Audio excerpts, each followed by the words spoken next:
All right, hello everyone, and welcome back to another episode of Star Wars Marco Balance. My name is Mark, and the day is finally here. The Ahsoka series has premiered on Disney Plus, and we finally get to see the continuation of the Rebel storyline that we were left to wonder and theorize about all the way back in the epilogue in 2018 when Rebels ended. This is a day a lot of us fans didn't know if we would ever get. And even as it became more and more of a reality with Ahsoka appearing in live action in Mandalorian Season 2, we Filoni fans who have been watching his work since 2008 and loving it every step of the way, we've been scarred before. We've been left feeling very empty in the past with answers to questions that we didn't know we would ever get.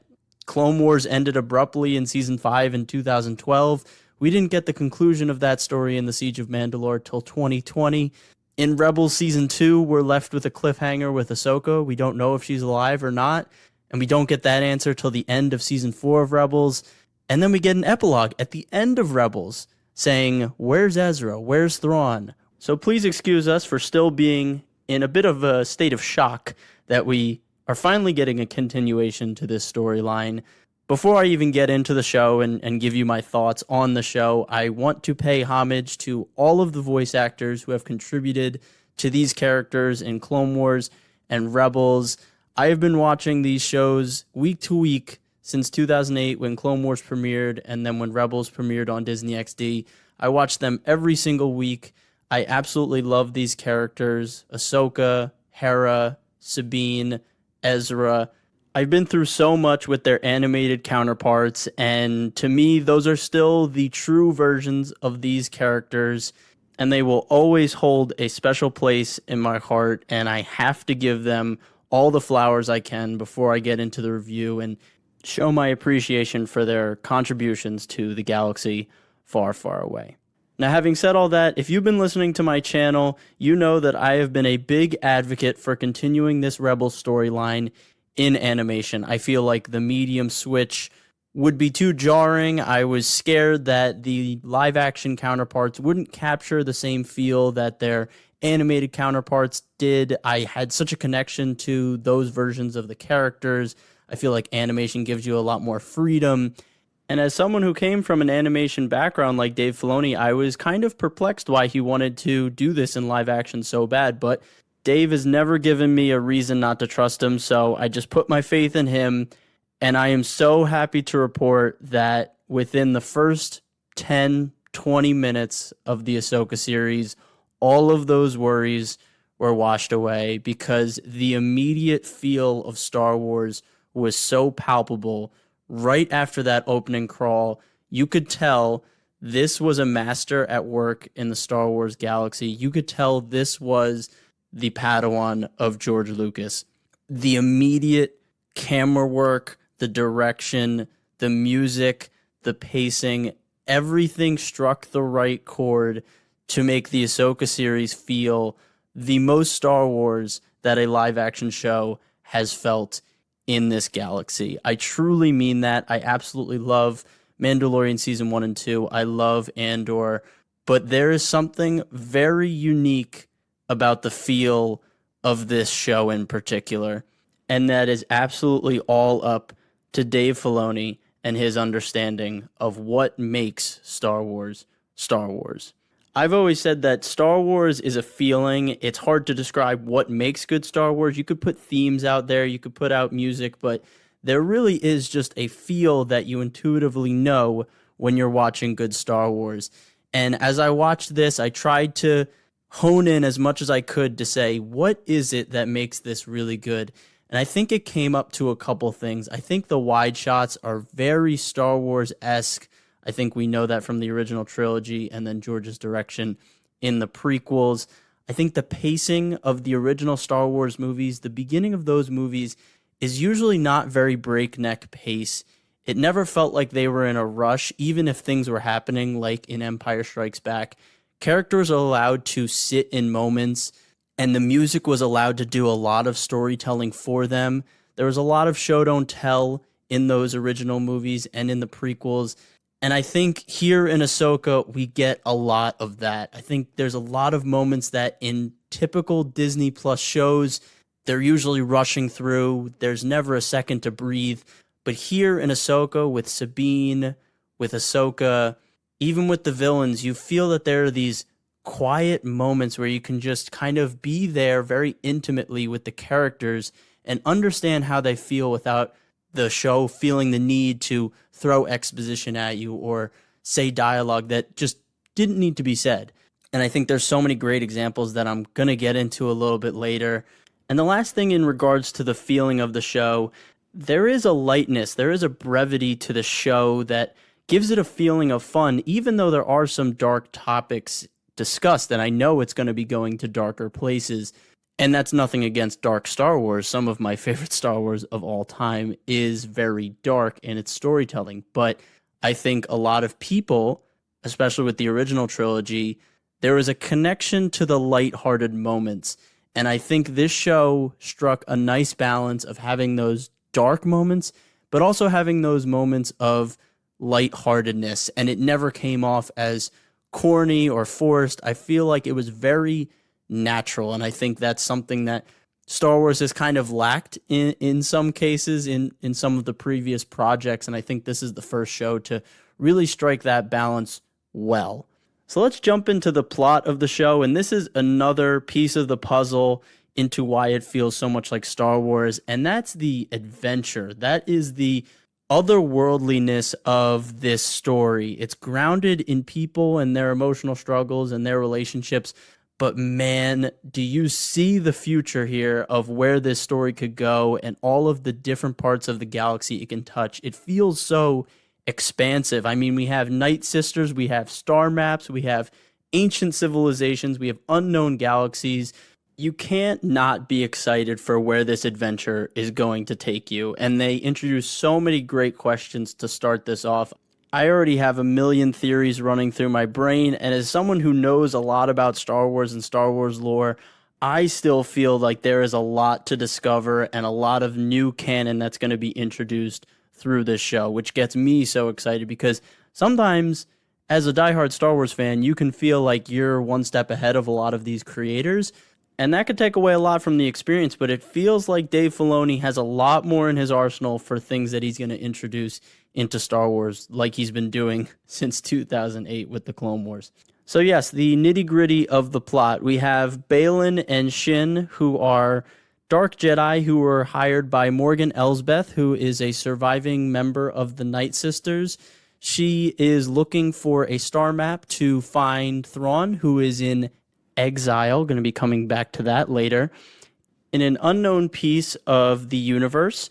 And she is attempting to bring Thrawn back to rally together the remnant Imperial forces to uprise against the New Republic and retake over the galaxy. He is the last Grand Admiral, as they said, of the Imperial fleet.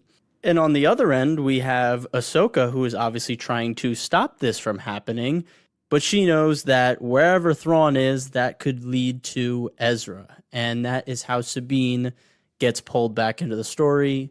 Of course, Ahsoka feels an obligation to find Ezra because when they saw each other in the World Between Worlds, he told her to come find him when she could, and by the time she was able to, he was already gone and he had already sacrificed himself to save Lothal. So she has that obligation to get Ezra, but she also knows that Ezra means a lot to Sabine, and Sabine and Ezra had a real connection in Rebels. They were the same age. They kind of both had that difficult life. They both lived as rebels.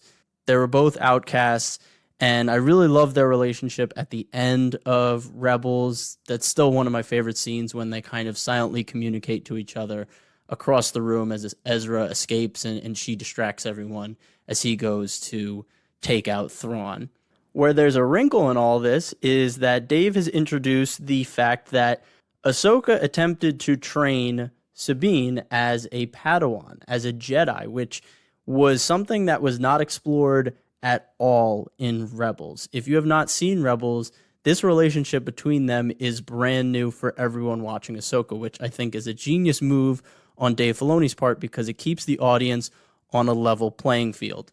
Sabine did go through a pseudo Jedi-like training with Kanan in the Trials of the Darksaber in Rebels, where she learned to face her past by sparring with Kanan, and she finally accepted what she did to her people, and that was really a huge piece of her arc in the Rebels storyline.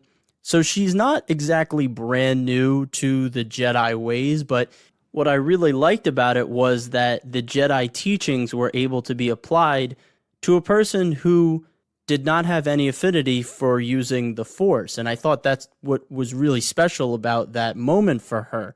And more broadly in Star Wars storytelling, that was something new for us to see. And her connection to the Force has been set up a lot in these first 2 episodes, and her lack of connection to the Force. We have the droid saying that she has less Force than any other Padawan she's ever come across in all of his years of making lightsabers for the Padawans. And they do show her struggling with some sort of vision of Ezra during her dreams. We see in 2 instances where she's sleeping and she's rushed awake by these feelings that she's connected to Ezra, or Ezra's reaching out to her.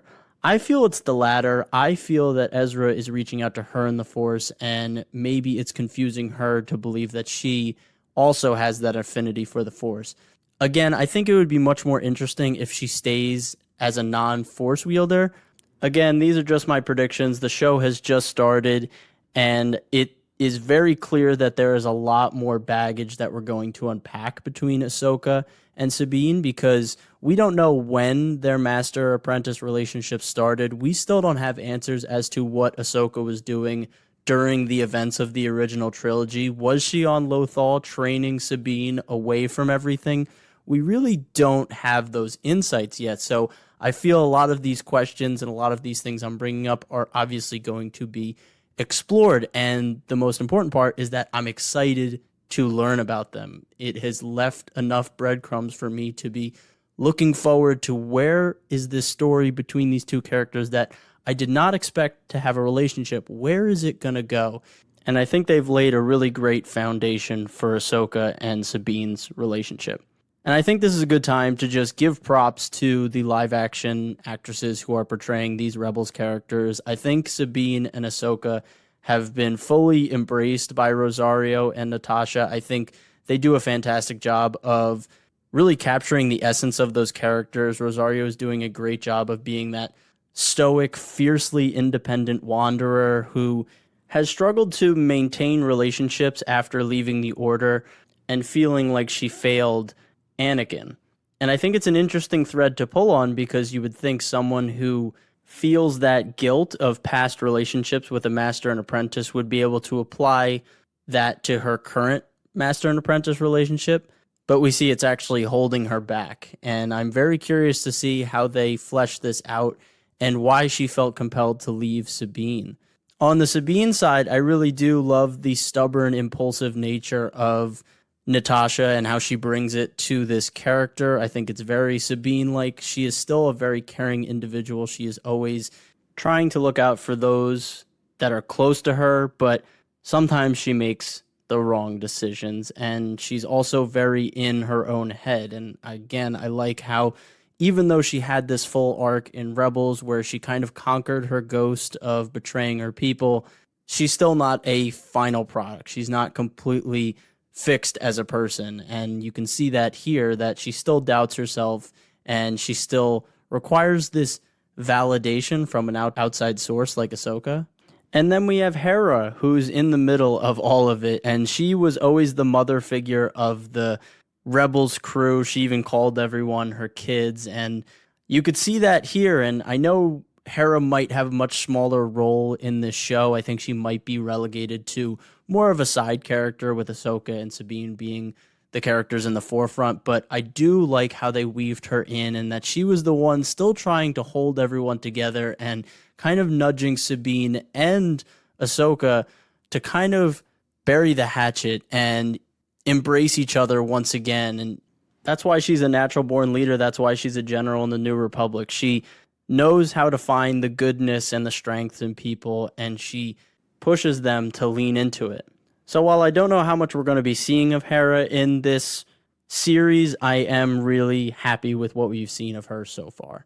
On the villain character side of the story, I think Baylan and Shin have an excellent introduction. It's very much a parallel of both Phantom Menace and A New Hope. I think it's really cool how Dave kind of captured both of the beginnings of those trilogies with this opening scene. They're menacing. I love the nonverbal communication they have between the first two episodes. I think that nonverbal communication shows so much more character and so much more of a bond than any piece of dialogue ever could. And I think they occupy an interesting space in this story, not just as villains and opposing forces to Ahsoka and Sabine's adventure, but that Balon has this past as a Jedi, and we see that he still has some code of honor. We see towards the end of episode 2, Morgan essentially says that they have to destroy Ahsoka, and he says that's such a shame. You know, there's so little Jedi left. And you can really feel that. It wasn't a very Sith-like thing to say. You can feel that it is a shame that it has come to this, but we know that his ultimate goal is to seize power. And we don't know what happened to him during Order 66. We know he must have escaped. We don't know if he was betrayed or even offered to be an Inquisitor. We don't know really where he went after that. So obviously he still kept some of that Jedi-like way, but he did very much fall. We can see that in the first scene. He is quite a bad guy, quite a bad dude, but I do love villains that have that sense of honor. It makes them a lot more compelling. And then on Shin's side, I have been so excited to see where her character goes. And it's not just because her and Sabine are giving off insane goth girl energy and making me question whether Mon Mothma is still the queen or not. I'm just kidding, Mon Mothma. The second you show up on the screen in Ahsoka, I'll forget all about Shin and Sabine. I'll always remember that you are my queen. But until that moment, Shin and Sabine are queens. That's a fact. But really with Shin, what I'm really excited about is that my prediction for her was that she was picked up by Balon and that she wasn't in the Jedi Order when Order 66 happened. I have a feeling that maybe through the Empire or through the Republic restructuring the galaxy, that she was kind of caught up and maybe her family was killed and that Balon was her way of survival, and he saw that she had a gift and kind of used it and is now manipulating her to kind of carry out his desires and his goals, and she's kind of a tool in it all. And we get a little information here that might support this theory with the lightsaber droid who essentially says that Balon's lightsaber was definitely built with him when he was a Padawan, but the other one he doesn't recognize, which means that she probably built it with guidance from Balon from scratch. So we kind of get this confirmation that she wasn't a Padawan at the time. So I think that makes her a lot more interesting. I think there is a little bit of friction between her and Balon. We hear him kind of boss her around, like, go here, go there, take care of this, take care of that. And she goes along with it, and she doesn't really oppose it. But, you know, there is something there that we are definitely going to see evolve over the show. And I like how her and Sabine kind of have this early rivalry. So speaking of rivalry and fighting, I mean, Jesus, do we get a lot of lightsaber battles in this show. I think there's more lightsaber battles in this show than we've gotten in all of the live action shows combined. I really think that's true. Just in these first two episodes, between Ahsoka fighting those guards with the electrostaffs and then that Merrick guy who has the Inquisitor blade, and then Sabine and Shin going at it on Lothal. It was really great. I love the amount of lightsaber battles, and I think we're promised a lot more going forward, especially between Ahsoka and Balon, what we saw in the trailer. I'd say if I had any gripe with the show, it would be that sometimes in lightsaber battles in modern Star Wars, they do a sort of zoom in close-up shot during the action, and it feels like you're missing the full picture. What I love about the original trilogy and prequels is it feels like a lot of those lightsaber battles were shot in wide angles, so you could see all of the movements, all of the lightsaber hits. I feel in general in modern Star Wars, there's a lot of close-up shots in the middle of the action, especially with lightsabers, and you're just like, I feel like you're cutting off some of the stuff I want to see. So I don't know whether that's a budget thing. I have no idea if it's a VFX thing. It's just something I noticed. I think the choreography is fantastic. I love that Shin uses her cape throughout as kind of this distraction to her enemy. I really enjoy how creative that is. Of course, Ahsoka with two blades is going to be super flashy. Kicks, punches are all kind of interweaved into the fighting. It feels like every swing is going for a kill. It's not like they're swinging in like prequel fashion where they're just kind of swinging. It looks cool, but it doesn't really make sense why you'd be swinging up there or down there. So I appreciate that for sure. Now, I know there's already been some discourse around Sabine being stabbed in her lightsaber battle, and I'm totally there with you guys. I totally get it. This is now like the third or fourth person who has been stabbed directly in the chest and has survived. I get it. I think they were extremely intentional with doing a zoom in to show that the stab was just to the left. Like they acknowledged that it's ridiculous that this many people are getting stabbed and not dying. So I think they were like, look, every stab isn't going to be perfect. And this one, we're showing extremely close that it was a miss. To me, I give it a pass because of the attention to detail. But yeah, I do wish that it was either just like a shallow cut across the stomach or on the arm or leg. I think that would have gone over a little bit easier. But I got to appreciate the effort and almost the fourth wall breaking of this scene. And Sabine is a better written character, so I can let that slide here.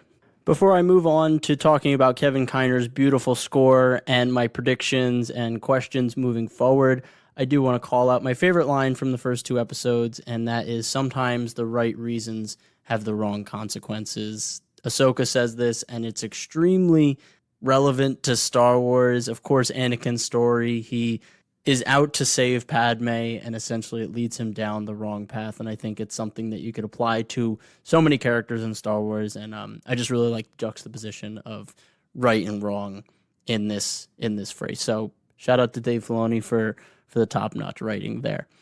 But yes, the score, Kevin Kiner, who has scored all of the animated Star Wars series from Clone Wars to Rebels to Bad Batch. He is a legend in the Star Wars community. He has come up with some of the best motifs and themes, and some of them are on full display here in the Ahsoka series. The second I heard Sabine's melody, dun, dun, dun, dun, I like melted in my chair when you saw her Mandalorian armor. We hear in the end theme, which is very Game of Thrones-esque. The end credits you guys need to sit through. They're fantastic.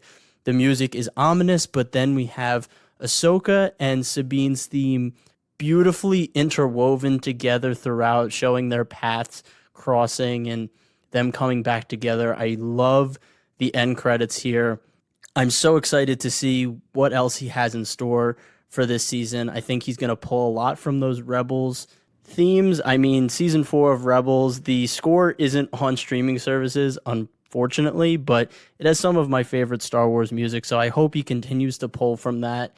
And I just think he did a great job of filling the empty space in these shots, which intentional by Dave Filoni, of course. Like I said, Star Wars is great when it's just sitting in these moments with characters and nothing's being said, but the music is telling the story. Binary Sunset, Yoda lifting the X-Wing out of the swamp on Dagobah, Anakin looking out over Coruscant as Padme does the same from her apartment.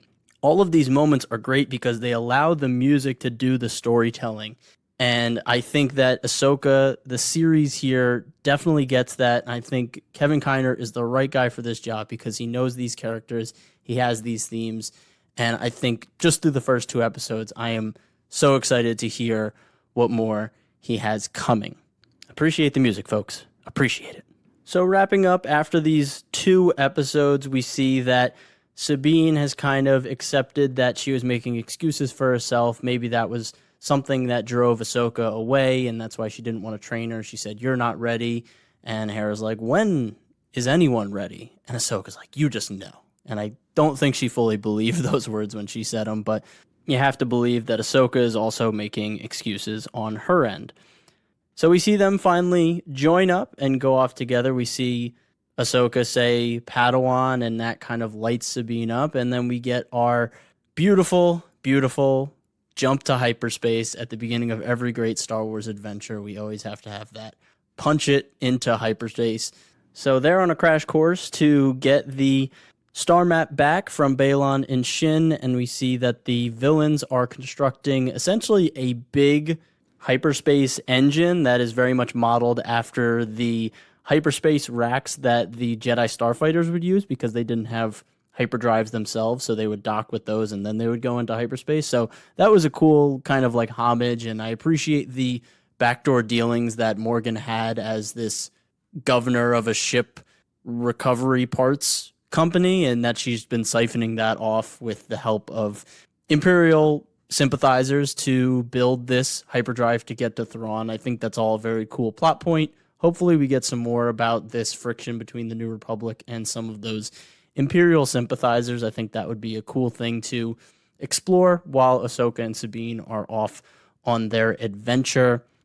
But this leads me to the questions and predictions section of this episode. And the first one I want to tackle is Morgan and her obsession with Thrawn and her almost certainty that he is in exile and he needs saving. When I hear the word exile, I think of it as someone that does not want to be found, someone that maybe doesn't want to come back and lead the Imperial Remnant Fleet. Because if we look at Thrawn as a character from the books, we know that he only joined the Empire to keep an eye on them, to make sure that they didn't extend their power outside of the known galaxy and essentially take over Chiss space, because Thrawn's loyalty is always to the Chiss ascendancy, his people, his armada, his empire outside of the known galaxy. So I have some reservations with the idea that he has had this long-standing relationship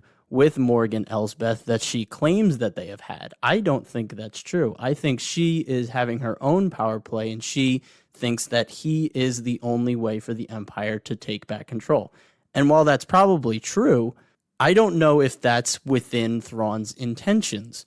I agree that Thrawn coming back and taking over the Empire would essentially increase the power of the Chiss ascendancy, and for his people, he would have control of a whole empire, and then they would have their empire, and together these two galaxy-wide empires would be the ultimate superpower. So I can see the incentive there.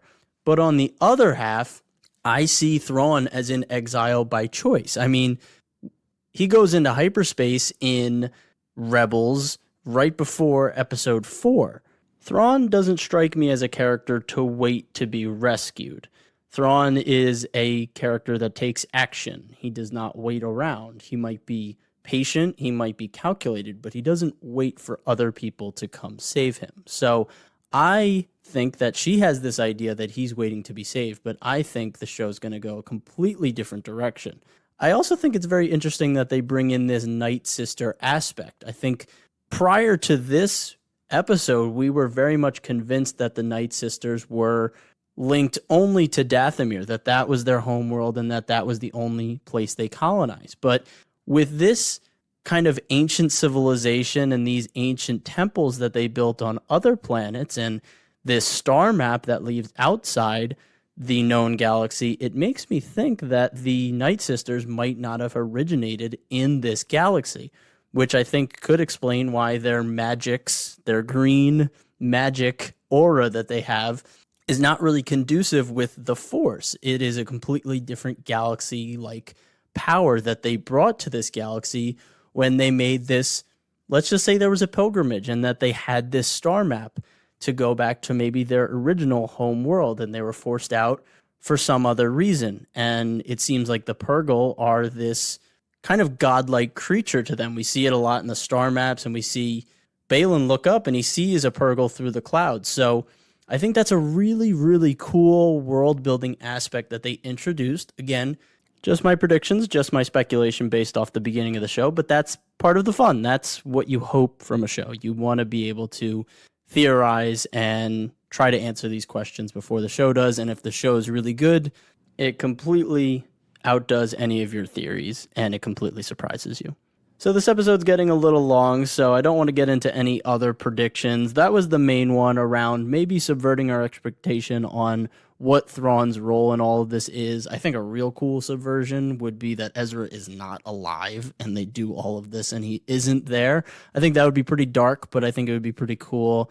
I think we will find him, but it is interesting to see how he might have changed or how Thrawn and him might have got along since they'd been in exile together for so long. So we'll see where that story goes as well. I hope Hera kind of has a really cool arc about getting out of war with her son, Jason, I think his name is.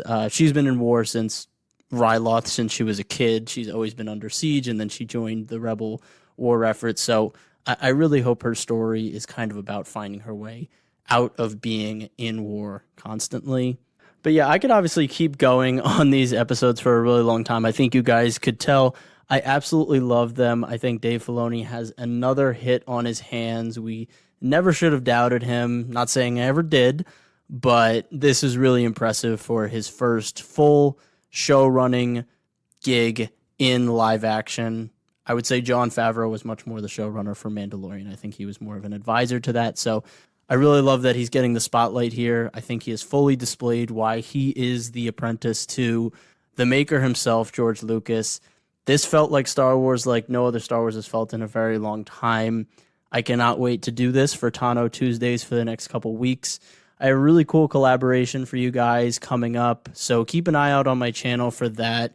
It'll be my first guest appearance on another podcast, so that'll be really fun. So you can hear more of my thoughts on Ahsoka there. Thank God this show is good, or else talking about it twice a week would be a little bit more painful and a lot more critical, but I think this will be really fun to do these episodes and then the collaboration that I'm excited to share with you guys when it is ready. So again, thank you guys so much for listening. We did it. We finally made it to Ahsoka. Let me know your thoughts. I love hearing from you guys, especially when really good Star Wars is out. I love hearing your theories, your thoughts, and why you're loving it as much as I am. And if you're not loving it, I also want to hear about that opinion as well. I think that would be really interesting. But I think this show is very much a Star Wars show for Star Wars fans. It's not Easter eggy in that sense. It's just, if you've been watching Star Wars, if you've invested in Star Wars, this is for you. And yeah, I can't say anything more about it. This is great. I can't wait for next week already. If you've enjoyed this podcast, please leave a rating on whatever platform you're listening on, Spotify, Apple, iHeartRadio, whatever. It really means a lot to me, and it really helps out the show. Tell your friends, tell your family, anyone that you know that loves Star Wars, tell them about the show. I promise they'll find something here that they'll enjoy. And follow on Instagram at @star_wars_mark of balance to hear all the updates on episodes and my general thoughts on Star Wars. So thank you guys again for listening. As always, stay safe, stay healthy. May the Force be with you. Peace. God, I can keep talking about this damn show. Let's go. Star Wars is back, baby.